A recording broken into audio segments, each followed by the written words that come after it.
ਅੱਜ 65 ਨੰਬਰ ਸ਼ਲੋਕ ਦੀ ਵਿਚਾਰ ਹੋਣੀ ਹੈ। 65 ਨੰਬਰ ਸ਼ਲੋਕ ਦੇ ਵਿੱਚ ਗੁਰੂ ਸਾਹਿਬ ਜੀ ਨੇ ਸਾਨੂੰ ਵਿਚਾਰ ਦਿੱਤੀ ਹੈ ਕਿ ਬ੍ਰਾਹਮਣ ਅਸਲ ਵਿੱਚ ਕੌਣ ਹੈ। ਬ੍ਰਹਮ ਬਿੰਦੈ ਤਿਸਦਾ ਬ੍ਰਹਮ ਮੰਤਰ ਹੈ, ਇੱਕ ਸ਼ਬਦ ਲਿਵ ਲਾਏ। ਕਹਿੰਦੇ ਜੋ ਇੱਕ ਸ਼ਬਦ ਦੇ ਨਾਲ ਆਪਣੀ ਸੁਰਤ ਜੋੜ ਕੇ ਰੱਖਦਾ ਹੈ ਉਸ ਦਾ ਬ੍ਰਾਹਮਣ ਗੁਣਾ ਬਣਿਆ ਰਹਿੰਦਾ ਹੈ। ਅਸਲ ਦੇ ਵਿੱਚ ਉਹੀ ਬ੍ਰਾਹਮਣ ਹੈ ਜਿਸ ਨੇ ਇੱਕ ਪਾਰ ਬ੍ਰਹਮ ਦੇ ਨਾਲ ਆਪਣੀ ਸੁਰਤ ਜੋੜ ਲਈ ਤੇ ਉਸ ਦੇ ਨਾਲ ਆਪਣਾ ਜੋੜ ਬਣਾ ਲਿਆ, ਉਸ ਦੀ ਪਛਾਣ ਕਰ ਲਈ ਜਿਸ ਨੇ। ਗੁਰੂ ਸਾਹਿਬ ਜੀ ਅੱਜ ਦੇ ਸ਼ਲੋਕ ਦੇ ਵਿੱਚ ਉਚਾਰ ਰਹੇ ਹਨ, ਬ੍ਰਾਹਮਣ ਹੈ ਸੰਗ ਉਦਰਣਗ ब्रह्म कर्म जे पूर्ण है, आदम रतन संसार गहं ते नर नानक निर्फल है। गुरु साहब जी ने जिथे ब्राह्मण की विचार दी है कि असल ब्राह्मण कौन है, नाल ही संसार के कामां की व्याख्या की गई। जो संसार दे विच रुझिया रहता है कि ਉਹਦੇ ਕਰਮ ਨਿਰਫਲ ਹਨ, फल तो रहत ਹਨ, फल तो सखना रह जाता है, ਉਹਨੂੰ परमात्मा ਦਾ नाम रूपी फल ਉਹ प्राप्त नहीं होगा। ब्राह्मण संग उदरणंग ब्रह्म कर्म जे पूर्ण है। ਕਹਿੰਦੇ ਉਹ ਬ੍ਰਾਹਮਣ ਜਿਹੜਾ परमात्मा ਦੇ ਨਾਲ जुड़ गया, ब्राह्मण है संग उदरणंग। ਕਹਿੰਦੇ ਉਹਦੇ ਨਾਲ ਜਿਹੜਾ ਜੁੜ ਗਿਆ ਉਹਦੇ ਨਾਲ ਹੋਰ ਵੀ ਜੋ ਕੋਈ ਆ ਕੇ ਜੁੜਦਾ ਹੈ ਕਹਿੰਦੇ ਉਹ ਵੀ ਕਹਿੰਦੇ ਉਹਦਾ ਉਧਾਰ ਹੋ ਜਾਂਦਾ ਹੈ, ਉਹਦਾ ਜੀਵਨ ਵੀ ਸਫਲ ਹੋ ਜਾਂਦਾ ਹੈ। ਜਿਵੇਂ ਅਸੀਂ ਸ਼ਲੋਕ ਦੇ ਵਿੱਚ ਪੜ੍ਹਦੇ ਹਾਂ, ਜਿਨਨੀ ਨਾਮ ਧਿਆਇਆ ਗਏ ਮਸਕਤ ਘਾਲ, ਨਾਨਕ ਤੇ ਮੁਖ ਉਜਲੇ ਕੀਤੀ ਛੁੱਟੀ ਨਾਲ। ਕਿ ਜਿਨ੍ਹਾਂ ਨੇ ਪ੍ਰਮਾਤਮਾ ਦੇ ਨਾਮ ਨੂੰ ਧਿਆਇਆ ਕਹਿੰਦੇ ਉਹ ਸੰਸਾਰ ਦੀ ਯਾਤਰਾ ਸਫਲ ਕਰ ਗਏ। ਜਿੰਨੀ ਨਾਮ ਤੇ ਆਇਆ ਗਏ ਮਸਕਤ ਕਾਲ, ਉਹਨਾਂ ਨੇ ਜੇ ਮਿਹਨਤ ਕੀਤੀ ਨਾਮ ਨੂੰ ਧਿਆਉਣ ਵਾਲੀ, ਇਹ ਕਹਿੰਦੇ ਉਹਨਾਂ ਦੀ ਮਿਹਨਤ ਸਫਲ ਹੋ ਗਈ। ਇੱਕ ਤਿਲ ਨਹੀਂ ਭੰਨੈ ਕਾਲੇ, ਕਿ ਜੋ ਉਹ ਪਰਮਾਤਮਾ ਹੈ ਜੀਵ ਦੀ ਕਹਿੰਦੇ ਇੱਕ ਤਿਲ ਜਿੰਨੀ ਘਾਲ ਵੀ ਕਹਿੰਦੇ ਅਜਾਈ ਨਹੀਂ ਜਾਣ ਦਿੰਦਾ। ਕਿ ਜਰਾ ਜਿੰਨੀ ਵੀ परमात्मा ਦੇ ਵੱਲ ਕਹਿੰਦੇ ਮੇਰ ਕਹਿੰਦੇ ਕਦਮ ਵਧਾਇਆ ਜਾਵੇ, परमात्मा ਦੇ ਵੱਲ ਕਹਿੰਦੇ ਆਪਣੀ ਕਹਿੰਦੇ ਚਾਲ ਵਧਾਈ ਜਾਵੇ, परमात्मा ਵਾਲੇ ਪਾਸੇ ਚੱਲਿਆ ਜਾਵੇ, ਤਾਂ ਕਹਿੰਦੇ ਇੱਕ ਤਿਲ ਨਹੀਂ ਭੰਨਿਆ ਕਾਲੇ ਗਏ ਮਸਕਤ ਕਾਲ। ਕਹਿੰਦੇ ਉਹਨਾਂ ਦੀ ਮਿਹਨਤ ਉਹ ਮਸ਼ੱਕਤ ਕਹਿੰਦੇ ਘਾਲ ਕਮਾਈ ਕੀਤੀ ਹੋਈ ਸਫਲ ਹੋ ਜਾਂਦੀ ਹੈ। ਉਹ ਇੱਕ ਤਿਲ ਜਿੰਨੀ ਮਿਹਨਤ ਵੀ ਕਹਿੰਦੇ ਅਜਾਈ ਨਹੀਂ ਜਾਣ ਦਿੰਦਾ। ਭਾਈ ਗੁਰਦਾਸ ਜੀ ਆਖਦੇ ਹਨ, ਚਰਨ ਸ਼ਰਨ ਗੁਰ ਏਕ ਪੈਂਡਾ ਜਾਈ ਚੱਲ, ਸਤਿਗੁਰ ਕੋਟ ਪੈਂਡਾ ਆਗੇ ਹੋਏ ਲੇਤ ਹੈ। ਕਿ ਤੂੰ ਚਰਨ ਸ਼ਰਨ ਸਤਿਗੁਰ ਦੀ ਜਾ ਕੇ ਤਾਂ ਦੇਖ, ਇੱਕ ਕਦਮ ਚੱਕ, ਤੂੰ ਇੱਕ ਕਦਮ ਚੱਲੇਗਾ ਤੇ ਹਜ਼ਾਰਾਂ ਕਦਮ ਕਹਿੰਦੇ ਤੈਨੂੰ ਕਰੋੜਾਂ ਕਦਮ ਪਰਮਾਤਮਾ ਜੀ ਆਪ ਅੱਗੇ ਆ ਕੇ ਲੈਣ ਆਉਣਗੇ। ਭਾਈ ਲਹਿਣਾ ਜੀ ਦੇ ਮਨ ਦੇ ਵਿੱਚ ਜਾਗ ਲੱਗੀ ਕਿ ਗੁਰੂ ਨੂੰ ਮਿਲਣਾ ਹੈ, ਦਰਸ਼ਨ ਕਰਨੇ ਹਨ, ਤੇ ਗੁਰੂ ਨਾਨਕ ਅੱਗੋਂ ਜਾਂਦੇ ਹਨ। ਤੇ ਗੁਰੂ ਅਮਰਦਾਸ ਬਾਬਾ ਅਮਰਦਾਸ ਦੇ ਰੂਪ ਦੇ ਵਿੱਚ ਹਨ ਤੇ ਉਹਨਾਂ ਦੇ ਮਨ ਦੇ ਵਿੱਚ ਜਾਗ ਲੱਗੀ ਤੇ ਇੱਕ ਕਦਮ ਵਧਾਉਂਦੇ ਹਨ ਤੇ ਗੁਰੂ ਸਾਹਿਬ ਜੀ ਅੱਗੋਂ ਆ ਕੇ ਗਲਵਕੜੀ ਪਾਉਂਦੇ ਹਨ। ਗੁਰੂ ਅੰਗਦ ਪਾਤਸ਼ਾਹ ਜੀ ਬਾਬਾ ਅਮਰਦਾਸ ਆਪਣੀ ਨੂੰਹ ਰਾਣੀ ਦੇ ਨਾਲ, ਬੀਬੀ ਅਮਰੋ ਦੇ ਨਾਲ ਜਦੋਂ ਜਾਂਦੇ ਹਨ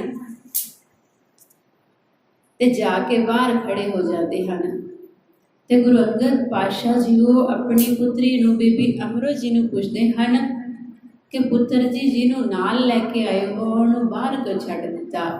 ਅੱਗੇ ਹੀ ਉਹਦੇ ਮਨ ਦੇ ਵਿੱਚ ਤਾਂ ਪਹਿਲਾਂ ਹੀ ਤੜਫ ਬੜੀ ਉੱਠ ਖੜੀ ਹੋਈ ਹੈ ਜੋ ਹੁਣ ਉਹ ਮਿਲਾਪ ਤੋਂ ਬਿਨਾਂ ਕਹਿੰਦੇ ਖਤਮ ਨਹੀਂ ਹੋਣੀ ਤੇ ਉਹਨੂੰ ਅੰਦਰ ਲੈ ਕੇ ਆਉਣਾ ਸੀ। ਤੇ ਗੁਰੂ ਅੰਗਦ ਪਾਤਸ਼ਾਹ ਆਪ ਉੱਠ ਕੇ ਬਾਹਰ ਆਏ ਬਾਬਾ ਅਮਰਦਾਸ ਜੀ ਨੂੰ ਮਿਲਣ ਦੇ ਲਈ ਕਿ ਪੁਰਖਾ ਬਾਹਰ ਕਿਉਂ ਖੜੇ ਹੋ। ਅੱਗੋਂ ਕੁੜਮ ਵਾਲਾ ਸਵਾਗਤ ਕਰਦੇ ਹਨ। ਤੇ ਗਲੇ ਦੇ ਵਿੱਚ ਲੈਣਾ ਚਾਹੁੰਦੇ ਹਨ, ਆਪਣੀਆਂ ਬਾਹਾਂ ਉਲਾਰਦੇ ਹਨ ਕਿ ਜਿਵੇਂ ਜੱਫੀ ਪਾ ਕੇ ਅਸੀਂ ਮਿਲਦੇ ਹਾਂ, ਕਹਿੰਦੇ ਹਾਂ ਕਿ ਮਿਲਣੀ ਹੁੰਦੀ ਹੈ ਕੁੜਮਾ ਕੁੜਮਾ ਦੀ। ਤੇ ਕਹਿੰਦੇ ਮਿਲਣੀ ਕਰਨ ਦੇ ਲਈ ਇੱਕ ਹਿਸਾਬ ਦੇ ਨਾਲ ਗੁਰੂ ਸਾਹਿਬ ਜੀ, ਗੁਰੂ ਅੰਗਦ ਦੇਵ ਪਾਤਸ਼ਾਹ ਜੀ ਉਹ ਖੜੇ ਹੁੰਦੇ ਹਨ ਤੇ ਅੱਗੋਂ ਬਾਬਾ ਅਮਰਦਾਸ ਦੇ ਰੂਪ ਦੇ ਵਿੱਚ ਗੁਰੂ ਅਮਰਦਾਸ ਜੀ ਮਹਾਰਾਜ ਬਾਹਰ ਖੜੇ ਹਨ ਤੇ ਪੈਰਾਂ ਦੇ ਵਿੱਚ ਡਿੱਗਦੇ ਹਨ। ਕਹਿੰਦੇ ਹਨ ਕਿ ਪਹਿਲਾਂ ਕੁੜਮ ਬਣ ਕੇ ਬਥੇਰੀ ਵਾਰੀ ਆਇਆ, ਮਿਲਿਆ ਹਾਂ ਜਿੰਨੀ ਵਾਰ ਕੁੜਮ ਬਣ ਕੇ ਮਿਲਿਆ, ਤੇ ਅੱਜ ਮੈਂ ਸਿੱਖ ਬਣ ਕੇ ਆਇਆ ਹਾਂ। ਕਿਰਪਾ ਕਰੋ ਹੁਣ ਮੈਨੂੰ ਸਿੱਖੀ ਦੀ ਦਾਤ ਬਖਸ਼ਿਸ਼ ਕਰੋ ਤੇ ਮੈਂ ਗੁਰੂ ਧਾਰਨ ਕਰਨਾ ਚਾਹੁੰਦਾ ਹਾਂ। ਅੱਜ ਤੱਕ ਮੈਂ ਨਿਗੁਰਾ ਫਿਰਦਾ ਸੀ, ਮੈਨੂੰ ਸਮਝ ਨਹੀਂ ਸੀ, ਪਤਾ ਨਹੀਂ ਸੀ ਕਿ ਗੁਰੂ ਵਾਲਾ ਹੋਣਾ ਕਿੰਨਾ ਜ਼ਰੂਰੀ ਹੈ। ਅੱਜ ਕਿਸੇ ਨੇ ਮੈਨੂੰ ਝੰਜੋੜਿਆ ਤੇ ਅੱਜ ਆਪ ਜੀ ਦੇ ਵੱਲ ਇਹ ਕਦਮ ਚੱਲੇ ਹਨ। ਤੇ ਜਦੋਂ ਮਨ ਦੇ ਵਿੱਚ ਆਈ ਤੇ ਗੁਰੂ ਅੰਗਦ ਪਾਤਸ਼ਾਹ ਜੀ ਅੱਗੋਂ ਆ ਕੇ ਜੱਫੀ ਪਾ ਕੇ ਮਿਲਣ ਦੇ ਲਈ ਆਏ ਹਨ, ਗਲੇ ਦੇ ਨਾਲ ਲਗਾਉਂਦੇ ਹਨ ਤੇ ਫਿਰ ਆਪਣਾ ਰੂਪ ਹੀ ਦੇ ਦਿੰਦੇ ਹਨ। ਜਦੋਂ ਅਤ ਕਰੜੀ ਸੇਵਾ ਘਾਲਣਾ ਕਰਦੇ ਹਨ ਕਿ ਇੱਕ ਤਿਲ ਨਹੀਂ ਭੰਨੈ ਕਾਲੇ, ਕਿ ਜਰਾ ਜਿੰਨੀ ਵੀ ਅਸੀਂ ਮਿਹਨਤ ਕਰੀਏ ਉਹਦੇ ਵੱਲ ਅੰਮ੍ਰਿਤ ਵੇਲਾ ਸੰਭਾਲੀਏ ਤੇ ਉਹ ਸਾਨੂੰ ਕਿਸੇ ਵੀ ਬਖਸ਼ਿਸ਼ ਤੋਂ ਘੱਟ ਨਹੀਂ ਰਹਿਣ ਦਿੰਦਾ ਗਾ, ਕਦੇ ਵੀ ਕਿਸੇ ਚੀਜ਼ ਦੀ ਘਾਟ ਤੋਟ ਨਹੀਂ ਆਉਣ ਦਿੰਦਾ, ਹਮੇਸ਼ਾ ਮਦਦਗਾਰ ਬਣਦਾ ਹੈ, ਸਹਾਈ ਹੁੰਦਾ ਹੈ। ਤੇ ਕਹਿੰਦੇ ਜੋ ਉਸ ਨੂੰ ਸਿਮਰ ਲੈਂਦਾ ਹੈ ਉਹਦੇ ਨਾਲ ਹੋਰ ਵੀ ਤਰ ਜਾਂਦੇ ਹਨ। ਜਿਵੇਂ ਅਸੀਂ ਦੇਖਦੇ ਹਾਂ ਕਿ ਲੋਹਾ ਹੈ, ਕੋਈ ਲੋਹੇ ਦਾ ਕਿੱਲ ਹੈ, ਲੋਹੇ ਦੀ ਕੋਈ ਵੀ ਚੀਜ਼ ਹੈ, ਅਸੀਂ ਉਸ ਨੂੰ ਪਾਣੀ ਦੇ ਵਿੱਚ ਸੁੱਟੀਏ ਤੇ ਉਹ ਡੁੱਬ ਜਾਂਦੀ ਹੈ ਕਿਉਂਕਿ ਲੋਹੇ ਦਾ ਆਪਣਾ ਭਾਰ ਹੈ। ਤੇ ਲੋਹਾ ਜੋ ਹੈ ਕਹਿੰਦੇ ਲੱਕੜ ਦੇ ਨਾਲ ਜੇ ਉਹ ਲੱਗਿਆ ਹੋਵੇ, ਕਿਸ਼ਤੀ ਲੱਕੜ ਦੀ ਬਣਾਈ ਜਾਵੇ ਤੇ ਲੱਕੜ ਦੀ ਕਿਸ਼ਤੀ ਬਣਾਉਣ ਲੱਗਿਆਂ ਬਹੁਤ ਸਾਰੇ ਕਿੱਲ ਠੋਕਣੇ ਪੈਂਦੇ ਹਨ। ਕਿੱਲ ਠੋਕਣੇ ਪੈਂਦੇ ਹਨ, ਉਹੀ ਕਿੱਲ ਜੇ ਕਿਧਰੇ ਇਕੱਲਾ ਕਿੱਲ ਸਿੱਟਿਆ ਜਾਵੇ ਤੇ ਪਾਣੀ ਦੇ ਵਿੱਚ ਡੁੱਬ ਜਾਂਦਾ ਹੈ। ਕਿਸ਼ਤੀ ਦੇ ਵਿੱਚ ਲੱਗਿਆ ਹੈ, ਕਿਸ਼ਤੀ ਨੂੰ ਉਹਨੇ ਬਣਾਉਣ ਦੇ ਵਿੱਚ ਇੱਕ ਵਾਰੀ ਸਹਾਰਾ ਦਿੱਤਾ ਤੇ ਹੁਣ ਕਿਸ਼ਤੀ ਸਾਰੀ ਉਮਰ ਉਸ ਦਾ ਸਹਾਰਾ ਬਣਦੀ ਹੈ, ਉਹਨੂੰ ਡੁੱਬਣ ਨਹੀਂ ਦਿੰਦੀ। ਸੋ ਗੁਰੂ ਵਾਲੇ ਜੋ ਬਣ ਜਾਂਦੇ ਹਨ, ਜੋ ਉਹਨਾਂ ਦੇ ਰਸਤੇ ਦੇ ਉੱਤੇ ਚੱਲਦੇ ਹਨ, ਭਾਵੇਂ ਭਾਰੇ ਹੋਣ ਡੁੱਬਣ ਵਾਲੇ, ਕਹਿੰਦੇ ਬੁੱਢੇ ਭਾਰੇ ਭੈ ਬਿਨਾ ਪਿਆਰੇ ਤਾਰੇ ਨਦਰ ਕਰੇ। ਕਹਿੰਦੇ ਬੜੇ ਹੀ ਕਹਿੰਦੇ ਮਨੁੱਖ ਜਿਹੜੇ ਕਹਿੰਦੇ ਬੜੇ ਭਾਰੇ ਹੋਣ, ਔਗਣਾਂ ਦੇ ਨਾਲ ਭਰੇ ਹੋਏ, ਲਿਬੜੇ ਹੋਏ, ਕਹਿੰਦੇ ਲੋਹੇ ਦੇ ਵਾਂਗ, ਕਹਿੰਦੇ ਉਹ ਲੋਹਾ ਕਾਠ ਸੰਗੋਇਆ, ਕਹਿੰਦੇ ਜਿਵੇਂ ਲੱਕੜ ਦੇ ਨਾਲ ਲੋਹਾ ਤਰ ਜਾਂਦਾ ਹੈ, ਕਹਿੰਦੇ ਰੱਬ ਦੇ ਪਿਆਰਿਆਂ ਦੀ ਸੰਗਤ ਕਰੇ ਕੋਈ ਆ ਕੇ ਤੇ ਕਹਿੰਦੇ ਉਹ ਵੀ ਤਰ ਜਾਂਦਾ ਹੈ। ਜੋ ਸੰਤ ਜਨ ਰੱਬ ਦੇ ਪਿਆਰੇ ਹਨ ਉਹ ਕਦੇ ਵੀ ਕਿਸੇ ਦੇ ਨਾਲ ਭੇਦ ਭਾਵ ਵਿਤਕਰਾ ਫਰਕ ਨਹੀਂ ਹੋ ਰੱਖਦੇ। ਤੇ ਜੋ ਗੁਰੂ ਦੇ ਕੋਲ ਆਉਂਦਾ ਹੈ ਕਹਿੰਦੇ ਉਹ ਬ੍ਰਾਹਮਣ ਬਣ ਜਾਂਦਾ ਹੈ, ਉਹਨੂੰ ਪਾਰ ਬ੍ਰਹਮ ਦੀ ਸੋਝੀ ਆ ਜਾਂਦੀ ਹੈ। ਬ੍ਰਾਹਮਣ ਹੈ ਸੰਗ ਉਦਰਣੰਗ ਬ੍ਰਹਮ ਕਰਮ ਜੇ ਪੂਰਨ ਹੈ। ਕਹਿੰਦੇ ਪਰਮਾਤਮਾ ਦੇ ਨਾਲ ਜੋ ਜੁੜਿਆ ਹੈ ਉਹਦੇ ਨਾਲ ਕਹਿੰਦੇ ਜਿਹਨੇ ਆਪਣੇ ਇਹ ਕਰਮ ਪੂਰਨ ਕਰ ਲਏ, ਪਰਮਾਤਮਾ ਦੇ ਵੱਲ ਜਾਣ ਵਾਲੇ, ਬ੍ਰਹਮ ਕਰਮ ਜੇ ਪੂਰਨ ਹੈ, ਜਿਹਨੇ ਪਰਮਾਤਮਾ ਦੇ ਵੱਲ ਜਾਣ ਵਾਲੇ ਸਾਰੇ ਕਰਮ ਪੂਰਨ ਕਰ ਲਏ, ਪਰਮਾਤਮਾ ਜੀ ਨੂੰ ਉਹਦੇ ਜੀਵਨ ਜਾਚ ਭਾ ਗਈ, ਚੰਗੀ ਲੱਗ ਗਈ, ਤਾਰੇ ਨਦਰ ਕਰੇ। ਕਹਿੰਦੇ ਬੁੱਢੇ ਭਾਰੇ ਭੈ ਬਿਨਾ ਪਿਆਰੇ, ਜਿਨ੍ਹਾਂ ਦੇ ਮਨ ਦੇ ਵਿੱਚ ਬਿਲਕੁਲ ਡਰ ਨਹੀਂ ਸੀ, ਕਹਿੰਦੇ ਉਹ ਵੀ ਤਰ ਜਾਂਦੇ ਹਨ। ਜਿਨ੍ਹਾਂ ਦੇ ਅੰਦਰ ਪਰਮਾਤਮਾ ਦਾ ਪਹਿਲਾਂ ਭੈ ਤੇ ਭਉ ਹੈ ਤੇ ਕਹਿੰਦੇ ਉਹਨਾਂ ਦੇ ਨਾਲ ਬ੍ਰਾਹਮਣ ਹੈ ਸੰਗ ਉਦਰਣਾ। ਕਹਿੰਦੇ ਦੂਜੇ ਕਹਿੰਦੇ ਮਨੁੱਖ ਆਉਂਦੇ ਹਨ, ਉਹ ਉਧਰ ਜਾਂਦੇ ਹਨ। ਉਹ ਕਿਹੜੇ ਹਨ? ਆਤਮ ਰਤਨ ਸੰਸਾਰ ਗਹਮ। ਕਹਿੰਦੇ ਜਿਨ੍ਹਾਂ ਦਾ ਅੰਤਰ ਆਤਮਾ ਸੰਸਾਰ ਦੀ ਪਕੜ ਦੇ ਵਿੱਚ ਜਕੜਿਆ ਪਿਆ ਹੈ ਤੇ ਨਰ ਨਾਨਕ ਨਿਰਫਲ ਹੈ। ਕਹਿੰਦੇ ਉਹ ਮਨੁੱਖ ਨਿਰਫਲ ਹਨ, ਉਹਨਾਂ ਨੂੰ ਕੋਈ ਫਲ ਨਹੀਂ ਮਿਲਣਾ, ਪਰ ਕਹਿੰਦੇ ਜੋ ਉਹਨਾਂ ਦੀ ਸੰਗਤ ਕਰ ਲੈਣ ਜੋ ਬ੍ਰਹਮ ਕਰਮ ਜੇ ਪੂਰਨ ਹੈ, ਜਿਨ੍ਹਾਂ ਦੇ ਬ੍ਰਹਮ ਕਰਮ ਪੂਰਨ ਹਨ ਤੇ ਕਹਿੰਦੇ ਫਿਰ ਉਹਨਾਂ ਦਾ ਬ੍ਰਾਹਮਣ ਹੈ ਸੰਗ ਉਦਰਣ, ਕਹਿੰਦੇ ਉਹਦੇ ਨਾਲ ਉਹ ਤਰ ਜਾਂਦੇ ਹਨ। ਪਰ ਕਹਿੰਦੇ ਜਿਨ੍ਹਾਂ ਦਾ ਆਤਮ ਜਿਹੜਾ ਸੰਸਾਰ ਦੇ ਵਿੱਚ ਰੰਗਿਆ ਪਿਆ ਹੈ, ਅਸੀਂ ਉਹ ਵੀ ਸਿੱਖਣਾ ਹੈ ਕਿ ਕਿਵੇਂ ਗੁਰੂ ਸਾਹਿਬ ਜੀ ਨੇ ਸਾਨੂੰ ਸਾਖੀਆਂ ਦੇ ਰਾਹੀਂ ਵੀ ਸਮਝਾਇਆ ਹੈ ਕਿ ਇਤਿਹਾਸ ਦੀਆਂ ਘਟਨਾਵਾਂ ਇਹੋ ਜਿਹੀਆਂ ਭਰੀਆਂ ਪਈਆਂ ਹਨ ਕਿ ਸਾਨੂੰ ਜੀਵਨ ਜਾਚ ਮਿਲਦੀ ਹੈ। ਪੂਰਨੇ ਪਾਏ ਹਨ ਗੁਰੂ ਸਾਹਿਬ ਜੀ ਨੇ ਸਾਡੇ ਲਈ ਕਿ ਅਸੀਂ ਉਹਨਾਂ ਪੂਰਨਿਆਂ ਤੇ ਚੱਲੀਏ, ਅਸੀਂ ਸਮਝ ਲਈਏ ਕਿਸੇ ਤਰੀਕੇ ਦੇ ਨਾਲ। ਕੋਈ ਕਸਰ ਕਿਤੇ ਵੀ ਗੁਰੂ ਸਾਹਿਬ ਜੀ ਨੇ ਬਾਕੀ ਨਹੀਂ ਛੱਡੀ ਕਿ ਕੋਈ ਤਰੀਕਾ ਰਹਿ ਗਿਆ ਹੋਵੇ ਸਮਝਾਉਣ ਵਾਲਾ। ਗੁਰੂ ਅਮਰਦਾਸ ਜੀ ਮਹਾਰਾਜ ਇੱਕ ਵਾਰ ਸੰਗਤ ਦੇ ਵਿੱਚ ਬੈਠੇ ਹਨ, ਕਥਾ ਕੀਰਤਨ ਚੱਲ ਰਿਹਾ ਹੈ, ਸੰਗਤ ਸਾਹਮਣੇ ਬੈਠੀ ਸਰਵਣ ਕਰ ਰਹੀ ਹੈ। ਗੁਰੂ ਸਾਹਿਬ ਜੀ ਸੁਭਾਈਮਾਨ ਹਨ ਸਾਹਮਣੇ ਸਾਰਿਆਂ ਦੇ। ਤਾਂ ਸੰਗਤ ਦੇ ਵਿੱਚ ਇੱਕ ਗੁਰਸਿੱਖ ਆਉਂਦਾ ਹੈ, ਭਾਈ ਸੰਗੋ ਸ਼ਾਹ ਉਸਦਾ ਨਾਮ ਇਤਿਹਾਸ ਦੇ ਵਿੱਚ ਹੈ। ਤਾਂ ਹੁਣ ਇਹ ਸੰਗੋ ਸ਼ਾਹ ਜਦੋਂ ਆਉਂਦਾ ਹੈ ਤੇ ਕੀ ਹੁੰਦਾ ਹੈ ਕਿ ਇਹ ਬਹੁਤ ਹੀ ਘਰ ਦੇ ਵਿੱਚ ਇਹਦਾ ਪਹਿਲਾ ਕੰਮ ਠੀਕ ਸੀ ਤੇ ਹੁਣ ਇੱਕਦਮ ਘਟ ਚੁੱਕਿਆ ਹੈ। ਬੜੀ ਹੀ ਗਰੀਬੀ ਘਰ ਦੇ ਵਿੱਚ ਆ ਚੁੱਕੀ ਹੈ। ਕੁਝ ਵੀ ਘਰ ਦੇ ਵਿੱਚ ਖਾਣ ਪਕਾਉਣ ਦੇ ਲਈ ਨਹੀਂ ਬਣਦਾ ਤੇ ਇਹਦਾ ਕੰਮ ਹੁਣ ਬਿਲਕੁਲ ਠੱਪ ਹੈ ਤੇ ਘਰ ਦੇ ਵਿੱਚ ਕੁਝ ਨਹੀਂ। ਤੇ ਸੰਗਤ ਦੇ ਵਿੱਚ ਦੇਖਦਾ ਹੈ ਕਿ ਕੋਈ ਸੰਗਤ ਕੀ ਲੈ ਕੇ ਆਉਂਦੀ ਹੈ, ਕੋਈ ਕੀ ਭੇਟਾ ਕਰਦਾ ਹੈ ਆਪਣੀ ਸਮਰੱਥਾ ਦੇ ਅਨੁਸਾਰ, ਕਿਉਂਕਿ ਗੁਰੂ ਘਰ ਦੇ ਵਿੱਚ ਗੁਰੂ ਅਮਰਦਾਸ ਜੀ ਦੇ ਸਮੇਂ ਸਾਰਾ ਕੁਝ ਸ਼ਾਮ ਵੇਲੇ ਦਰਿਆ ਦੇ ਵਿੱਚ ਰੋੜ ਦਿੱਤਾ ਜਾਂਦਾ ਸੀ ਤੇ ਅੰਮ੍ਰਿਤ ਵੇਲੇ ਫਿਰ ਸੰਗਤਾਂ ਭੇਟਾਵਾਂ ਲਿਆਉਂਦੀਆਂ ਸਨ, ਤਾਜ਼ੇ ਲੰਗਰ ਤਿਆਰ ਹੋ ਜਾਂਦੇ ਸਨ, ਸਭ ਕੁਝ ਬਣਦਾ ਸੀ, ਕਿਸੇ ਚੀਜ਼ ਦਾ ਘਾਟਾ ਨਹੀਂ ਸੀ ਹੁੰਦਾ। ਹੁਣ ਸੰਗਤਾਂ ਹਰ ਰੋਜ਼ ਆਪਣੀ ਸਮਰੱਥਾ ਅਨੁਸਾਰ ਭੇਟਾਵਾਂ ਲੈ ਕੇ ਆਉਂਦੀਆਂ ਹਨ। ਤਾਂ ਹੁਣ ਕੀ ਹੁੰਦਾ ਹੈ ਕਿ ਭਾਈ ਸੰਗੋ ਸ਼ਾਹ ਬੈਠਾ ਦੇਖ ਰਿਹਾ ਹੈ ਕਿ ਕੋਈ ਦੁਸ਼ਾਲੇ ਭੇਟ ਕਰਦਾ ਹੈ, ਕੋਈ ਕੰਬਲ ਚਾਦਰ, ਕੋਈ ਆਪਣੀ ਸਮਰੱਥਾ ਅਨੁਸਾਰ ਦਾਲ ਦੀ ਬੋਰੀ, ਕੋਈ ਆਟੇ ਦੀ, ਕੋਈ ਖੰਡ ਦੀ, ਕੋਈ ਘਿਓ ਦੇ ਪੀਪੇ ਆਦਿਕ। ਤੇ ਹੁਣ ਇਸ ਨੇ ਆਪਣੇ ਮੁੱਠੀ ਦੇ ਵਿੱਚ ਗੁੜ ਦੀ ਡਲੀ ਇਹਨੇ ਗੰਢ ਦੇ ਵਿੱਚ ਬੰਨ੍ਹ ਕੇ ਰੱਖੀ ਹੈ ਤੇ ਸੋਚਦਾ ਹੈ ਕਿ ਮੈਂ ਗੁੜ, ਆਪਣਾ ਛੋਟੀ ਜਿਹੀ ਗੁੜ ਦੀ ਡਲੀ ਗੁਰੂ ਸਾਹਿਬ ਜੀ ਨੂੰ ਕਿਵੇਂ ਭੇਟ ਕਰਾਂ। ਤਾਂ ਹੁਣ ਇਹ ਗੁੜ ਦੀ ਡਲੀ ਬਾਰੇ ਵਿਚਾਰ ਕਰ ਰਿਹਾ ਹੈ, ਮਨ ਦੇ ਵਿੱਚ ਸੋਚ ਰਿਹਾ ਹੈ ਤੇ ਗੁਰੂ ਸਾਹਿਬ ਜੀ ਪ੍ਰਸੰਨ ਹਨ ਦੇਖ ਕੇ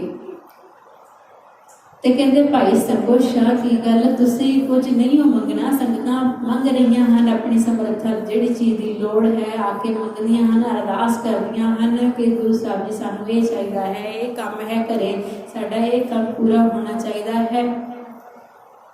ਤਾਂ ਹੁਣ ਇਹ ਚੁੱਪ ਕਰਕੇ ਖੜਾ ਹੈ, ਹਲੇ ਕੋਈ ਜਵਾਬ ਨਹੀਂ ਦਿੱਤਾ। ਤੇ ਗੁਰੂ ਸਾਹਿਬ ਜੀ ਨੇ ਅੱਗੋਂ ਆਖਿਆ ਕਿ ਭਾਈ ਅੱਜ ਗੁੜ ਖਾਣ ਨੂੰ ਬੜਾ ਦਿਲ ਕਰਦਾ ਹੈ, ਸੰਗਤ ਦੇ ਵਿੱਚੋਂ ਕੋਈ ਗੁੜ ਨਹੀਂ ਲੈ ਕੇ ਆਇਆ, ਅੱਜ ਗੁੜ ਖਾਣ ਨੂੰ ਦਿਲ ਕਰੀ ਜਾਂਦਾ ਹੈ। ਤੇ ਭਾਈ ਸੰਗੋ ਸ਼ਾਹ ਉਹਦੇ ਪੈਰਾਂ ਥੱਲੋਂ ਜ਼ਮੀਨ ਨਿਕਲ ਜਾਂਦੀ ਹੈ ਤੇ ਆਪਣੀ ਗੰਢ ਦੇ ਵਿੱਚੋਂ ਗੁੜ ਦੀ ਡਲੀ ਕੱਢ ਕੇ ਗੁਰੂ ਸਾਹਿਬ ਦੇ ਹੱਥ ਦੇ ਵਿੱਚ ਰੱਖਦਾ ਹੈ ਕਿ ਗੁਰੂ ਸਾਹਿਬ ਜੀ ਤੁਹਾਡਾ ਦਿਲ ਕਰਦਾ ਸੀ ਤੇ ਮੈਂ ਤੁਹਾਡੇ ਵਾਸਤੇ ਗੁੜ ਲੈ ਕੇ ਆਇਆ ਹਾਂ, ਤੁਸੀਂ ਅੰਤਰਜਾਮੀ ਹੋ, ਜਾਣੀ ਜਾਣ ਹੋ। ਤੇ ਗੁੜ ਉਹਦਾ ਪ੍ਰਵਾਨ ਕਰਦੇ ਹਨ ਤੇ ਆਖਦੇ ਹਨ ਕਿ ਭਾਈ ਸੰਗੋ ਸ਼ਾਹ ਤੂੰ ਬੜਾ ਹੀ ਸ਼ਾਹੂਕਾਰ ਹੈ, ਵੱਡਾ ਸ਼ਾਹੂਕਾਰ ਹੈ, ਤੇਰੇ ਬੜੇ ਕੰਮ ਚੱਲਣਗੇ। ਤੇ ਆਖਦਾ ਹੈ ਕਿ ਗੁਰੂ ਸਾਹਿਬ ਜੀ ਇਸ ਵੇਲੇ ਘਰ ਦੇ ਵਿੱਚ ਬੜੀ ਗਰੀਬੀ ਹੈ, ਕੋਈ ਕੰਮ ਸ਼ੁਰੂ ਕਰਨ ਵਾਸਤੇ ਕੋਈ ਘਰ ਦੇ ਵਿੱਚ ਪੈਸਾ ਨਹੀਂ, ਸਮਝ ਨਹੀਂ ਆਉਂਦੀ ਕਿ ਕੀ ਕਰੀਏ ਤੇ ਕਿੱਧਰ ਜਾਈਏ। ਤੇ ਗੁਰੂ ਸਾਹਿਬ ਜੀ ਨੇ ਆਪ ਗੁਰੂ ਘਰ ਦੇ ਵਿੱਚੋਂ ਸੰਗਤਾਂ ਦੇ ਵਿੱਚੋਂ ਜੋ ਦਸਵੰਧ ਦੀ ਮਾਇਆ ਆਉਂਦੀ ਹੈ ਉਹਦੇ ਵਿੱਚੋਂ ਕੁਝ ਮਾਇਆ ਉਸ ਨੂੰ ਦਿੱਤੀ, ਉਸ ਦੀ ਮਦਦ ਕੀਤੀ ਕਿ ਜਾ ਭਾਈ ਸੰਗੋ ਸ਼ਾਹ ਤੂੰ ਦਿੱਲੀ ਜਾ ਕੇ ਆਪਣਾ ਕਾਰੋਬਾਰ ਸ਼ੁਰੂ ਕਰ ਤੇ ਉੱਥੇ ਜਾ ਕੇ ਤੂੰ ਕਾਰੋਬਾਰ ਸ਼ੁਰੂ ਕਰੇਗਾ ਤੇ ਕਾਰੋਬਾਰ ਦੇ ਵਿੱਚੋਂ ਤੈਨੂੰ ਬਰਕਤ ਪਰਮਾਤਮਾ ਨੇ ਪਾਉਣੀ ਹੈ। ਤੇ ਜੇ ਤੇਰੇ ਕੋਲ ਸਭ ਕੁਝ ਆ ਗਿਆ ਤੇ ਪਰ ਤੇਰੇ ਸਭ ਕੁਝ ਰਵੇਗਾ ਤਾਂ ਜੇ ਤੂੰ ਘਰ ਆਏ ਨੂੰ ਭੁੱਖਾ ਨਹੀਂ ਮੋੜੇਗਾ। ਜੋ ਵੀ ਤੇਰੇ ਦਰ ਤੇ ਕੋਈ ਲੋੜਵੰਦ ਆਵੇ ਮਦਦ ਲੈਣ ਦੇ ਲਈ ਤੂੰ ਉਹਦੀ ਮਦਦ ਪੂਰੀ ਕਰਨੀ ਹੈ, ਤੂੰ ਉਹਦੀ ਲੋੜ ਪੂਰੀ ਕਰਨੀ ਹੈ ਤੇ ਫਿਰ ਤੇਰਾ ਕੰਮ ਵਾਹਿਗੁਰੂ ਚੜ੍ਹਦੀਆਂ ਕਲਾਂ ਦੇ ਵਿੱਚ ਰੱਖੇਗਾ, ਤੈਨੂੰ ਕਦੇ ਵੀ ਘਾਟਾ ਨਹੀਂ ਹੋ ਪੈਣਾਗਾ, ਸਦਾ ਵਾਹਿਗੁਰੂ ਤੈਨੂੰ ਸ਼ਾਹੂਕਾਰ ਬਣਾ ਕੇ ਰੱਖੇਗਾ। ਤਾਂ ਹੁਣ ਇਹ ਮਾਇਆ ਲੈ ਕੇ ਦਿੱਲੀ ਦੇ ਵਿੱਚ ਜਾਂਦਾ ਹੈ, ਗੁਰੂ ਦੇ ਬਚਨ ਦੀ ਕਮਾਈ ਕਰਦਾ ਹੈ, ਬੜਾ ਪ੍ਰਸੰਨ ਹੈ। ਉੱਥੇ ਜਾ ਕੇ ਹਰ ਰੋਜ਼ ਬਾਣੀ ਪੜ੍ਹਦਾ ਹੈ, ਆਪਣਾ ਕਾਰੋਬਾਰ ਚਲਾਉਂਦਾ ਹੈ, ਕਾਰੋਬਾਰ ਹਰ ਰੋਜ਼ ਦਿਨ ਦੁੱਗਣੀ ਰਾਤ ਚੌਗੁਣੀ ਤਰੱਕੀ ਵਾਲਾ ਕੰਮ ਹੁੰਦਾ ਹੈ, ਵੱਡਾ ਸ਼ਾਹੂਕਾਰ ਬਣ ਜਾਂਦਾ ਹੈ, ਬੜਾ ਕੰਮ ਚੱਲਦਾ ਹੈ। ਇੰਨਾ ਕੰਮ ਚੱਲਦਾ ਹੈ, ਵਪਾਰੀ ਬਣ ਜਾਂਦਾ ਹੈ ਵੱਡਾ। ਇੱਥੋਂ ਤੱਕ ਕਿ ਕਹਿੰਦੇ ਕਿ ਇੱਕ ਵਾਰ ਦਿੱਲੀ ਦਰਬਾਰ ਦੇ ਵਿੱਚ 1 ਲੱਖ ਮੋਹਰਾਂ ਦੀ ਲੋੜ ਪੈਂਦੀ ਹੈ ਕਿ 1 ਲੱਖ ਮੋਹਰ ਕਿਸੇ ਕੋਲ ਨਹੀਂ ਸੀ। ਦਰਬਾਰ ਦੇ ਵਿੱਚ 1 ਲੱਖ ਮੋਹਰ ਦੀ ਲੋੜ ਸੀ ਤੇ ਕਹਿੰਦੇ ਉਹ ਮੋਹਰਾਂ ਕਹਿੰਦੇ ਜਦੋਂ ਸਾਰੇ ਕਿਤੇ ਉਹਨੇ ਬਾਦਸ਼ਾਹ ਨੇ ਪਤਾ ਕਰਵਾਈਆਂ ਤੇ ਕਹਿੰਦੇ ਇਹਦੇ ਕੋਲੋਂ ਭਾਈ ਸੰਗੂ ਸ਼ਾਹ ਦੇ ਕੋਲੋਂ ਉਹ ਮੋਹਰਾਂ ਮਿਲੀਆਂ 1 ਲੱਖ ਤੇ ਇਹਨੇ ਦਰਬਾਰ ਦੀ ਮਦਦ ਕੀਤੀ ਸਰਕਾਰ ਦੀ। ਤਾਂ ਹੁਣ ਇੰਨਾ ਅਮੀਰ ਇੰਨਾ ਧਨਾੜ ਸ਼ਾਹੂਕਾਰ ਬਣਨ ਦੇ ਬਾਅਦ ਇਹਦੇ ਮਨ ਦੇ ਵਿੱਚੋਂ ਕਿਤੇ ਨਾ ਕਿਤੇ ਸਿੱਖੀ ਦੀ ਵਿਚਾਰ ਜੋ ਉਧਰ ਬੇਧਿਆਨੀ ਹੋ ਗਈ, ਥੋੜਾ ਨਿਤਨੇਮ ਵੀ ਘਟ ਗਿਆ, ਉਧਰ ਮਾਇਆ ਵੱਲ ਜ਼ਿਆਦਾ ਧਿਆਨ ਚਲਾ ਗਿਆ। ਕਿ ਗੁਰੂ ਸਾਹਿਬ ਜੀ ਨੇ ਸਾਨੂੰ ਸੁਚੇਤ ਕੀਤਾ ਹੈ, ਆਤਮ ਰਤਨ ਸੰਸਾਰ ਗਹਮ ਤੇ ਨਰ ਨਾਨਕ ਨਿਹਿਤ ਫਲੈ। ਕਹਿੰਦੇ ਜੋ ਸੰਸਾਰ ਦੇ ਵਿੱਚ ਰਤਿਆ ਗਿਆ ਕਹਿੰਦੇ ਫਿਰ ਉਹਦੀ ਘਾਲ ਕਮਾਈ ਕਹਿੰਦੇ ਨਿਰਫਲ ਹੋ ਜਾਂਦੀ ਹੈ, ਉਹਦੀ ਮਿਹਨਤ ਸਫਲ ਨਹੀਂ ਹੁੰਦੀ। ਪਰ ਜੇ ਰੱਬ ਦੇ ਨਾਲ ਜੁੜਿਆ ਰਹੇ, ਉਹਨੂੰ ਯਾਦ ਰੱਖੇ ਕਿ ਉਹਨੇ ਦਿੱਤੀਆਂ ਹਨ ਦਾਤਾਂ, ਦਾਤ ਪਿਆਰੇ ਵਿਸਰਿਆ ਦਾਤਾਰ, ਇਹ ਗੱਲ ਤੋਂ ਅਸੀਂ ਸੁਚੇਤ ਰਹਿਣਾ ਹੈ। ਇਹ ਸਾਖੀ ਸਾਨੂੰ ਸੁਚੇਤ ਕਰਦੀ ਹੈ। ਤਾਂ ਹੁਣ ਉਹ ਭੁੱਲਣ ਲੱਗਿਆ ਤੇ ਇੱਕ ਵਾਰ ਕੀ ਹੁੰਦਾ ਹੈ, ਸਮਾਂ ਆਉਂਦਾ ਹੈ ਗੁਰੂ ਅਮਰਦਾਸ ਜੀ ਦੇ ਕੋਲ ਇੱਕ ਹੋਰ ਸਿੱਖ ਆਉਂਦਾ ਹੈ ਜਿਸ ਦੇ ਘਰ ਦੇ ਵਿੱਚ ਬੜੀ ਗਰੀਬੀ ਹੈ ਤੇ ਆਪਣੀ ਬੇਟੀ ਦਾ ਵਿਆਹ ਰੱਖਿਆ ਹੈ ਤੇ ਕਹਿੰਦਾ ਹੈ ਕਿ ਗੁਰੂ ਸਾਹਿਬ ਜੀ ਮੇਰੇ ਘਰ ਦੇ ਵਿੱਚ ਬੇਟੀ ਦੀ ਸ਼ਾਦੀ ਹੈ ਤੇ ਤੁਸੀਂ ਕਿਰਪਾ ਕਰੋ ਕਿ ਮੇਰੀ ਮਦਦ ਕੀਤੀ ਜਾਵੇ। ਤੇ ਗੁਰੂ ਘਰ ਦੇ ਵਿੱਚ ਉਹੀ ਗੱਲ ਕਿ ਹਰ ਰੋਜ਼ ਦਰਿਆ ਦੇ ਵਿੱਚ ਸਮਾਨ ਰੋੜ ਦਿੱਤਾ ਜਾਂਦਾ ਸੀ। ਸ਼ਾਮ ਵੇਲੇ ਅੰਮ੍ਰਿਤ ਵੇਲੇ ਸੰਗਤਾਂ ਆਉਂਦੀਆਂ ਸਨ ਤੇ ਭੇਟਾਵਾਂ ਦਿੰਦੀਆਂ ਸਨ ਤੇ ਗੁਰੂ ਸਾਹਿਬ ਜੀ ਸੰਗਤਾਂ ਦੇ ਦੁਆਰਾ ਹੀ ਸੰਗਤਾਂ ਦੀ ਮਦਦ ਕਰਿਆ ਕਰਦੇ ਸਨ ਕਿ ਦੂਸਰਾ ਕਿਸੇ ਕੋਲ ਰੱਬ ਨੇ ਵੱਧ ਦੇ ਦਿੱਤਾ ਤੇ ਉਹਨੇ ਦੂਜੇ ਦੀ ਮਦਦ ਕਰ ਦਿੱਤੀ। ਅੱਜ ਕੱਲ੍ਹ ਵੀ ਸਿਕਸ ਹੈਲਪ ਸਿਕਸ ਇੱਦਾਂ ਦੀ ਸੰਸਥਾ ਵੀ ਬਣੀ ਹੋਈ ਹੈ ਕਿ ਇੱਕ ਗੁਰਸਿੱਖ ਜਿਹਦੇ ਕੋਲ ਵੱਧ ਹੈ ਉਹ ਜਿਹਦੇ ਕੋਲ ਘੱਟ ਹੈ ਉਹਦੀ ਮਦਦ ਕਰ ਦਿੰਦੇ ਹਨ ਰਲ ਕੇ ਇਕੱਠੇ ਹੋ ਕੇ। ਇਸ ਤਰੀਕੇ ਦੇ ਨਾਲ ਇੱਕ ਵੀ ਇਕੱਲਾ ਵੀ ਮਦਦ ਕਰ ਸਕਦਾ ਹੈ ਜਿਹਨੂੰ ਵਾਹਿਗੁਰੂ ਨੇ ਬਹੁਤਾ ਦਿੱਤਾ ਹੈ ਤੇ ਕਈ ਜਣੇ ਇਕੱਠੇ ਹੋ ਕੇ ਵੀ ਆਪਣੀ ਦਸਵੰਧ ਦੇ ਵਿੱਚੋਂ ਮਦਦ ਦੂਜਿਆਂ ਦੀ ਕਰ ਸਕਦੇ ਹਨ। ਪਹਿਲਾਂ ਆਪਣੀ ਕੌਮ ਦਾ ਅਸੀਂ ਆਪਣੀ ਕੌਮੀਅਤ ਦਾ ਭਲਾ ਕਰੀਏ ਕਿਉਂਕਿ ਅਸੀਂ ਪਹਿਲਾਂ ਹੀ ਸਾਡੀ ਗਿਣਤੀ ਬਹੁਤ ਘੱਟ ਹੈ ਤੇ ਕਈ ਵਿਚਾਰੇ ਅਸੀਂ ਉਹਨਾਂ ਨੂੰ ਵਿਚਾਰੇ ਨਹੀਂ ਆ ਸਕਦੇ ਜਿਨ੍ਹਾਂ ਦੇ ਮਨ ਦੇ ਵਿੱਚ ਪਰਪੱਕਤਾ ਨਹੀਂ ਕਿ ਉਹ ਲਾਲਚ ਦੇ ਨਾਲ ਦੂਜੇ ਧਰਮਾਂ ਦੇ ਵੱਲ ਪ੍ਰੇਰਿਤ ਹੋ ਜਾਂਦੇ ਹਨ ਕਿ ਪੈਸੇ ਥੋੜ੍ਹੇ ਜਿਹੇ ਮਿਲੇ ਉੱਧਰੋਂ ਮਿਲਿਆ ਤੇ ਚਲੇ ਗਏ। ਅਸੀਂ ਖੈਰ ਬਚਾਉਣਾ ਹੈ ਇਸ ਚੀਜ਼ ਤੋਂ ਪਰ ਅਸੀਂ ਉਹਨਾਂ ਦੀ ਗੁਰਸਿੱਖੀ ਨੂੰ ਪਰਪੱਕਤਾ ਨਹੀਂ ਸਮਝ ਸਕਦੇ ਕਿ ਜਿਵੇਂ ਬਿਊਟੀ ਪਾਰਲਰ ਤੇ ਚਲੇ ਗਏ, ਨਾਈ ਦੀ ਦੁਕਾਨਾਂ ਤੇ ਚਲੇ ਗਏ, ਉਹਨੂੰ ਵੀ ਪਰਪੱਕ ਥੋੜ੍ਹੀ ਕਹਿ ਸਕਦੇ ਹਾਂ। ਸਮਾਂ ਆਉਂਦਾ ਹੈ ਖੈਰ ਕਿ ਗੁਰੂ ਸਾਹਿਬ ਦੀ ਸਰਵ ਕਲਾ ਸਮਰੱਥ ਹਨ, ਕਿਤੇ ਉਹੀ ਪਤਾ ਨਹੀਂ ਜੋ ਸਮਾਂ ਪਲਟਦਾ ਹੈ ਤੇ ਉਹਨਾਂ ਦੇ ਮਨ ਕਿੰਨੇ ਪੱਕੇ ਹੋ ਜਾਂਦੇ ਹਨ ਕਿਉਂਕਿ ਗੁਰੂ ਸਾਹਿਬ ਜੀ ਸਭ ਕੁਝ ਕਰ ਸਕਦੇ ਹਨ। ਇਸੇ ਕਰਕੇ ਗੁਰੂ ਸਾਹਿਬ ਜੀ ਨੂੰ ਸਰਵ ਕਲਾ ਸਮਰੱਥ ਆਖਿਆ ਹੈ। ਅਸੀਂ ਢਹਿੰਦੀ ਕਲਾ ਵੱਲ ਤੇ ਬੈਕ ਸੋਚ ਵੱਲ ਜਾ ਹੀ ਨਹੀਂ ਸਕਦੇ, ਨੈਗੇਟਿਵ ਸੋਚ ਨਹੀਂ ਰੱਖ ਸਕਦੇ। ਉਹਨਾਂ ਨੂੰ ਗੁਰੂ ਸਾਹਿਬ ਜੀ ਦੇ ਦਰਬਾਰ 'ਚ ਤਾਂ ਜੋ ਵੀ ਮੁਸਲਮਾਨ ਆਦਿਕ ਵੀ ਦੁਸ਼ਮਣ ਫੌਜ ਵਿੱਚੋਂ ਵੀ ਆਉਂਦੇ ਸਨ ਉਹ ਵੀ ਆ ਕੇ ਗੁਰਸਿੱਖ ਬਣ ਜਾਂਦੇ ਸਨ। ਬਥੇਰਿਆਂ ਦੀਆਂ ਸਾਖੀਆਂ ਸਾਹਮਣੇ ਆਉਂਦੀਆਂ ਹਨ ਤੇ ਫਿਰ ਆਪਣੇ ਜੇ ਭੁੱਲ ਜਾਣ ਤੇ ਭੁੱਲਿਆਂ ਨੂੰ ਬਖਸ਼ ਜਾਂਦਾ ਹੈ। ਉਹ ਭੁੱਲੈ ਮਾਰਗ ਗੁਰੂ ਬਤਾਏ, ਭੁੱਲੈ ਮਾਰਗ ਜਿਨ੍ਹਾਂ ਬਤਾਇਆ ਐਸਾ ਗੁਰ ਬੜ ਭਾਗੀ ਪਾਇਆ ਕਿ ਜਿਨ੍ਹਾਂ ਭੁੱਲਿਆਂ ਨੂੰ ਰਸਤਾ ਦੱਸ ਦਿੱਤਾ। ਕਹਿੰਦੇ ਇਹੋ ਜਿਹਾ ਗੁਰੂ ਸਾਨੂੰ ਮਿਲਿਆ ਹੈ ਕਿ ਭੁੱਲਿਆਂ ਨੂੰ ਵੀ ਇਹ ਰਾਹੇ ਪਾਉਂਦਾ ਹੈ। ਸੋ ਹੁਣ ਇਹ ਭਾਈ ਸੰਗੋ ਸ਼ਾਹ ਭੁੱਲ ਚੁੱਕਿਆ ਹੈ ਤੇ ਗੁਰੂ ਸਾਹਿਬ ਜੀ ਦੇ ਕੋਲ ਇੱਕ ਗੁਰਸਿੱਖ ਆਇਆ, ਸਮਾਨ ਹਰ ਰੋਜ਼ ਰੋੜ ਦਿੱਤਾ ਜਾਂਦਾ ਹੈ। ਇਹ ਵਿਚਾਰ ਅਸੀਂ ਕੀਤੀ ਕਿ ਹੁਣ ਗੁਰੂ ਸਾਹਿਬ ਜੀ ਦੇ ਕੋਲ ਸਿੱਖ ਸੰਗਤਾਂ ਬੈਠੀਆਂ ਹਨ ਤੇ ਇਹ ਸਿੱਖ ਜਦੋਂ ਆਪਣੀ ਲੋੜ ਰੱਖਦਾ ਹੈ ਤੇ ਗੁਰੂ ਸਾਹਿਬ ਜੀ ਆਖਦੇ ਹਨ ਕਿ ਭਾਈ ਤੁਸੀਂ ਦਿੱਲੀ ਜਾਓ ਤੇ ਦਿੱਲੀ ਦੇ ਵਿੱਚ ਸਾਡਾ ਇੱਕ ਗੁਰਸਿੱਖ ਹੈ ਭਾਈ ਸੰਗੋ ਸ਼ਾਹ, ਤੁਸੀਂ ਉਹਨੂੰ ਆਪਣੀ ਲੋੜ ਦੱਸਣਾ, ਜਿੰਨੀ ਤੁਹਾਨੂੰ ਲੋੜ ਹੈ ਤੁਹਾਡੀ ਲੋੜ ਪੂਰੀ ਕਰੇਗਾ। ਜੋ ਵੀ ਤੁਹਾਨੂੰ ਚਾਹੀਦਾ ਹੈ ਉਹ ਗੁਰਸਿੱਖ ਦੇ ਘਰ ਸਭ ਕੁਝ ਹੈ, ਗੁਰੂ ਸਾਹਿਬ ਦੇ ਕੋਲੋਂ ਉਹਨੂੰ ਦਾਤਾਂ ਮਿਲੀਆਂ ਹਨ ਤੇ ਤੁਸੀਂ ਜਾਓਗੇ ਤੇ ਤੁਹਾਨੂੰ ਖਾਲੀ ਨਹੀਂ ਮੁੜੇਗਾ, ਤੁਸੀਂ ਜਾਓ। ਐਵੇਂ ਹੀ ਗੁਰੂ ਨਾਨਕ ਸਾਹਿਬ ਜੀ ਦੇ ਵੇਲੇ ਵੀ ਇੱਕ ਵਾਰੀ ਭਾਈ ਮਰਦਾਨਾ ਜੀ ਇਤਿਹਾਸ ਦੇ ਵਿੱਚ ਆਉਂਦਾ ਕਿ ਆਪਣੀ ਬੇਟੀ ਦੀ ਸ਼ਾਦੀ ਦੇ ਲਈ ਜਾਂਦੇ ਹਨ ਤੇ ਉਹਨਾਂ ਦੀ ਲੋੜ ਪੂਰੀ ਹੁੰਦੀ ਹੈਗਾ। ਤੇ ਹੁਣ ਐਵੇਂ ਹੀ ਗੁਰੂ ਅਮਰਦਾਸ ਜੀ ਦੇ ਵੇਲੇ ਵੀ ਹੋਇਆ ਸੀ ਇੱਕ ਵਾਰ। ਤੇ ਹੁਣ ਇਹ ਗੁਰਸਿੱਖ ਜਦੋਂ ਜਾਂਦਾ ਹੈ ਭਾਈ ਸੰਗੋ ਸ਼ਾਹ ਦੇ ਕੋਲ ਦਿੱਲੀ ਦੇ ਵਿੱਚ ਤੇ ਗੁਰੂ ਸਾਹਿਬ ਜੀ ਨੇ ਹੁਕਮਨਾਮਾ ਵੀ ਲਿਖ ਕੇ ਦਿੱਤਾ ਸੀ ਕਿ ਇਸ ਦੀ ਲੋੜ ਪੂਰੀ ਕੀਤੀ ਜਾਵੇ। ਤਾਂ ਹੁਣ ਇਹ ਭਾਈ ਸੰਗੋ ਸ਼ਾਹ ਨੂੰ ਲੱਭਣਾ ਕਿਹੜਾ ਸੌਖਾ ਸੀ, ਦਿੱਲੀ ਕਿਹੜਾ ਛੋਟੀ ਜੀ ਹੈ। ਪੁੱਛਦਾ ਪਛਾਣਦਾ ਤੇ ਪਹੁੰਚ ਜਾਂਦਾ ਹੈ ਭਾਈ ਸੰਗੋ ਸ਼ਾਹ ਦੇ ਕੋਲ। ਭਾਈ ਸੰਗੋ ਸ਼ਾਹ ਪੈਸੇ ਗਿਣਦਾ ਪਿਆ ਹੈ, ਢੇਰ ਲੱਗੇ ਹਨ ਮੋਹਰਾਂ ਦੇ, ਗਿਣਨ ਦੇ ਵਿੱਚ ਮਸ਼ਰੂਫ ਹੈ, ਮਸਤ ਹੈ, ਬਿਜ਼ੀ ਹੈ। ਤੇ ਹੁਣ ਜਦੋਂ ਗੁਰਸਿੱਖ ਪਹੁੰਚਦਾ ਹੈ ਤੇ ਗੁਰਸਿੱਖ ਆਪਣੀ ਗੱਲ ਰੱਖਦਾ ਹੈ ਕਿ ਮੈਂ ਗੁਰੂ ਦਾ ਸਿੱਖ ਹਾਂ, ਤੂੰ ਵੀ ਗੁਰੂ ਦਾ ਸਿੱਖ ਹੈ, ਮੈਨੂੰ ਗੁਰੂ ਸਾਹਿਬ ਜੀ ਨੇ ਭੇਜਿਆ ਹੈ ਕਿ ਮੇਰੀ ਬੇਟੀ ਦਾ ਵਿਆਹ ਹੈ ਤੇ ਮੈਨੂੰ ਲੋੜ ਹੈ, ਮੈਨੂੰ ਸਾਰਾ ਸਮਾਨ ਦੇਣਾ ਹੈ, ਹੋਰ ਘਰ ਦੇ ਵਿੱਚ ਲੋੜਾਂ ਹੁੰਦੀਆਂ ਹਨ, ਮੈਨੂੰ ਧਨ ਦੀ ਲੋੜ ਹੈ। ਤੇ ਹੁਣ ਭਾਈ ਸੰਗੋ ਸ਼ਾਹ ਦਾ ਧਿਆਨ ਵੀ ਨਹੀਂ ਗੁਰੂ ਦੇ ਸਿੱਖ ਦੇ ਵੱਲ, ਤੇ ਅੱਗੋਂ ਕਹਿੰਦਾ ਜਿਹੜਾ ਵੀ ਆਉਂਦਾ ਹੈ ਗੁਰੂ ਦਾ ਨਾਮ ਲੈ ਕੇ ਆ ਜਾਂਦਾ ਹੈ ਤੇ ਕਹਿੰਦਾ ਇੱਥੋਂ ਲੈ ਕੇ ਚਲਾ ਜਾਂਦਾ ਹੈ। ਇੱਦਾਂ ਦੇ ਕੋੜੇ ਵਚਨ ਬੋਲਦਾ ਹੈ, ਰੁੱਖੇ ਵਚਨ, ਗੁਰੂ ਦਾ ਨਾਮ ਲੈ ਕੇ ਆ ਜਾਂਦੇ ਹਨ। ਤੇ ਕਹਿੰਦੇ ਕਿਹੜਾ, ਕਹਿੰਦੇ ਤੂੰ ਮੈਨੂੰ ਨਹੀਂ ਪਤਾਗਾ, ਤੂੰ ਜਾ, ਹੁਣ ਮੈਂ ਆਪਣਾ ਕੰਮ ਕਰ ਰਿਹਾ ਹਾਂ। ਤੇ ਹੁਣ ਉਹ ਗੁਰੂ ਦਾ ਸਿੱਖ ਸੀ, ਕੋਈ ਭਿਖਾਰੀ ਨਹੀਂ ਸੀ। ਤੇ ਉਹ ਗੁਰੂ ਦੇ ਦਰ ਤੇ ਜੋ ਆਉਂਦਾ ਹੈ, ਹਮ ਭੀਖਕ ਭਿਖਾਰੀ ਤੇਰੇ, ਤੂੰ ਨਿਜ ਪਤ ਹੈ ਦਾਤਾ। ਦਾਤਾ ਤਾਂ ਪਤ ਰੱਖਣ ਵਾਲਾ ਹੈ, ਸਾਡੀ ਸਾਰਿਆਂ ਦੀ ਪਤ ਉਹ ਆਪ ਹੈ, ਤੂੰ ਨਿਜ ਪਤ ਹੈ ਦਾਤਾ। ਹਮ ਭੀਖਕ ਭਿਖਾਰੀ ਤੇਰੇ, ਅਸੀਂ ਤੇਰੇ ਦਰ ਦੇ ਮੰਗਦੇ ਹਾਂ। ਖੁਦਿਆਵੰਤ ਨਾ ਜਾਣੇ ਲਾਜ ਕੁਲਾਜ ਕਬੋਲ, ਕਹਿੰਦੇ ਜੋ ਭੁੱਖਾ ਮਨੁੱਖ ਹੈ, ਖੁਦਿਆਵੰਤ ਜੋ ਲੋੜਵੰਦ ਭੁੱਖਾ ਹੈ, ਕਹਿੰਦੇ ਉਹਨੂੰ ਲਾਜ ਕੁਲਾਜ ਤੇ ਕਬੋਲਾਂ ਦੀ ਕਹਿੰਦੇ ਪਰਵਾਹ ਨਹੀਂ ਰਹਿੰਦੀ। ਉਹ ਫਿਰ ਗੁਰੂ ਦੇ ਕੋਲ ਜਾਂਦਾ ਹੈ, ਜਦੋਂ ਹੁਕਮਨਾਮਾ ਦਿੰਦਾ ਹੈ ਭਾਈ ਸੰਗੋ ਸ਼ਾਹ ਨੂੰ, ਤੇ ਭਾਈ ਸੰਗੋ ਸ਼ਾਹ ਹੁਕਮਨਾਮਾ ਵੀ ਪਾੜ ਦਿੰਦਾ ਹੈ, ਧਿਆਨ ਹੀ ਨਹੀਂ ਸੀ।